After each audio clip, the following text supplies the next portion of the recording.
The fly is a domestic animal which you can find around the environment, mostly dirty environment. Research shows that the fly can live for a short period of time before dying. Does it mean it's an immortal? No, it's not. Now take a look at this. The frog's hum. I watched a video of a frog that its head is chopped off.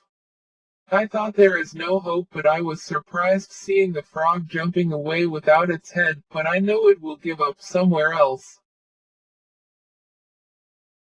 Wow, the snakes, you know snakes are extremely dangerous.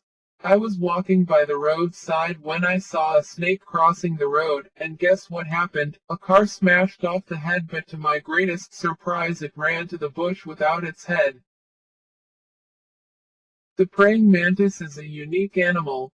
Does it mean it's praying on a mountain? Ha ha ha ha ha ha ha ha. Praying mantis head was chopped up but still lives for a short period of time.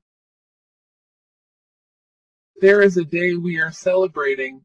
We have to kill the chicken at our backyard. And when we chopped off its head, it started running around, struggling for survival. That's it. Do you think that all these animals have some immortal gene in their blood? Place a comments, let's know, and please subscribe.